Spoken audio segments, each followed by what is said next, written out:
So my name's Polly and I'm an opera director, and this is the second time I've worked at the Royal College. Working here has always been super fun and really quite artistically liberating. It's lovely to now work with the opera school students on the Magic Flute.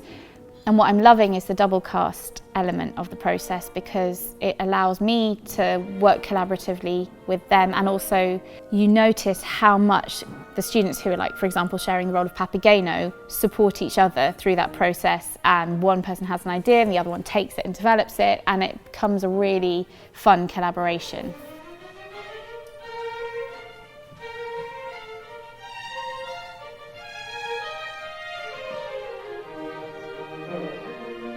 So what we're trying to achieve with this production of the Magic Flute is to really focus on Pamina's journey through the story, and to give the whole piece a kind of contemporary context.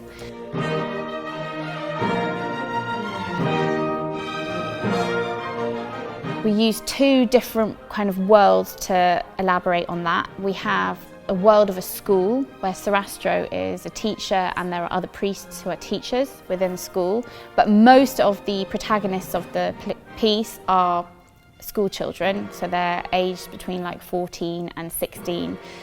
They're on the cusp of that point where, you know, you're no longer a child but you're not yet an adult, and you're discovering sex, desire, what friendship means when you're in a school environment. Really all of that big mixture of emotions. We mostly look at the plot through Pamina's perspective of what's going on in her school life. I'm placing the character at around 15 or 16 in age. We use the Queen of the Night as a kind of like incantatory force who appears to Pamina and kind of tries to galvanise her as she develops a will to power. My character in the Magic Flute is Papagena, and she is Papageno's lover that he's trying to find throughout most of the opera. So in our telling of the story, Papageno is the clown of the class, and as is so often the case with people who are clowns, that humour that he employs masks a great deal of unhappiness and loneliness. He hasn't quite made that empathetic leap between people being nice to you because you're nice to them.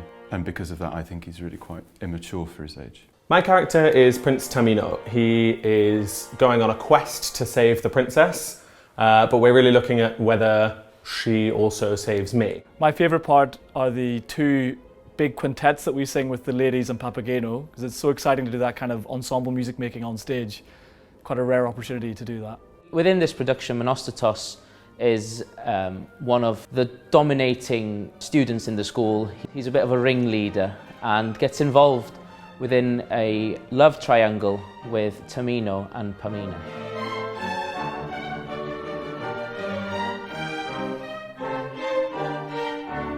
If I was to sum up this opera in 3 phrases, I would say it has incredibly beautiful music, a plot which is wild and wacky, and for us the challenge which we're really relishing and the students are embracing is finding a way to bring the story into a contemporary narrative.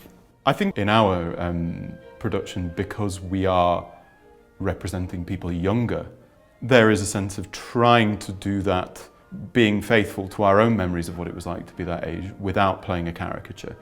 I think that the piece is super relevant to a contemporary audience because you see so many microaggressions in our production between boys and girls, and then girls resisting and fighting back, and actually the whole issue of how teenagers learn to behave around each other, and codes of masculinity which are learnt from the boys' elders then play out in the development of the behaviour between the girls and boys in the school, and it's hugely relevant to today.